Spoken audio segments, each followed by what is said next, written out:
हरीश दिवेकर इस वक्त हमारे साथ जुड़ गए बातचीत करने के लिए। हरीश जी, कुल कितने लोग ऐसे हैं जिनको सहकारी बैंकों में इन उच्च पदों पर भाजपा बैठा सकती है और जो नाराजगी है उन्हें दूर कर सकती है? कितना स्कोप है यहां पर भारतीय जनता पार्टी के लिए?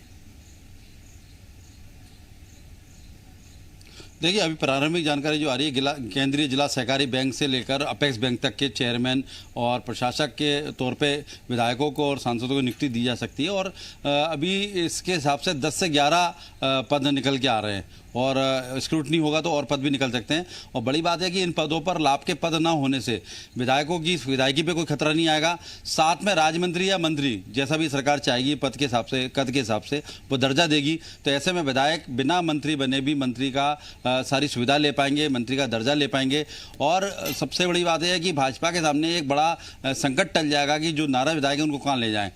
जिस तरह से भाजपा का संगठन का विस्तार होना है उसमें भी पदों का बड़े पदों पर उनको एडजस्ट किया जाएगा, बड़े कद के हिसाब से सबको जिम्मेदारी दी जाएगी। और इसी तरह एक नया रास्ता आ गया। अभी वर्तमान में राज्य सरकार के पास जो राजनीतिक पुनर्वास केंद्र होते हैं वो निगम मंडल, हाउसिंग बोर्ड, संचालक, अलग अलग तरह के इको टूरिज्म बोर्ड, लेकिन इन सब में कहीं ना कहीं लाभ का पद वाला फार्मूला लागू होता है। तो ऐसे में विधायक एक साथ 2 पद पर नहीं रह सकते। तो ये पद पे केवल वो राजनेता रह सकते हैं जो विधायक नहीं बन पाए, जो टिकट नहीं ले पाए या पूर्व विधायक हैं, कद्दावर नेता हैं, उनको पुनर्वास किया था। लेकिन विधायकों को, नाराज विधायकों को मनाने के लिए एक नया रास्ता खोला गया है, एक जिसको कहा जाए डैमेज कंट्रोल प्लान है शिवराज सरकार का।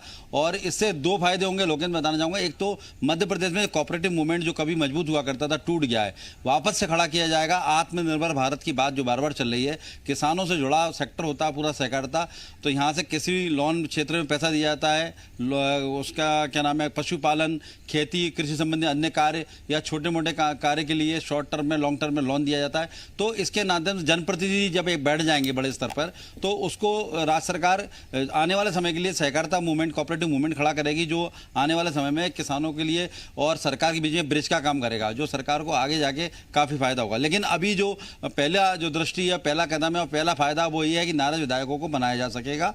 और जो अभी मंत्रिमंडल बनना है, 6 मंत्री बन चुके हैं, अधिकतम 35 बन सकते हैं, मुख्यमंत्री सहित 6 मंत्री बन चुके हैं। अब मात्र 29 पद खाली हैं। ऐसे 23 से 24 पदों को भरने की बात आ रही है, तो जिसमें 11 सिंधिया समर्थक हो जाएंगे। संघ की तरफ से नाम आना है, 5-6 जो नए चेहरे होंगे वो आ जाएंगे। बचे हुए में शिवराज सरकार को अपने लोग जो पूर्व मंत्री हैं, कद्दा विधायक, उनको एडजस्ट करना है, जिनकी संख्या 35 से 40 है। ऐसे में इतने अधिक संख्या को कम पदों में एडजस्ट करना मुश्किल होगा।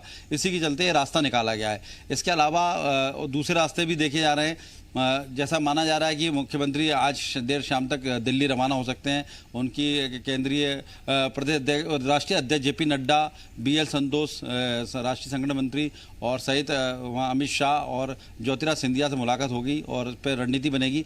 29 को बैठक होना है और 30 को मंत्रिमंडल संभावित है। अगर यदि ऐसा होता है तो उसके तत्काल बाद डैमेज कंट्रोल में पार्टी जुटेगी और ये देखेगी कौन कौन नाराज है, किसकी नाराजगी से पार्टी को नुकसान हो सकता है, उनसे बात करेगी। बात करने के बाद उनको बताएगी। रास्ता निकालने की कोशिश की जा रही है। अब देखना है कि कितने लोगों को इसमें एडजस्ट किया जाता है और उनकी नाराजगी कितनी दूर हो पाती है। आप बने रहिएगा हरीश जी, आपके पास वापस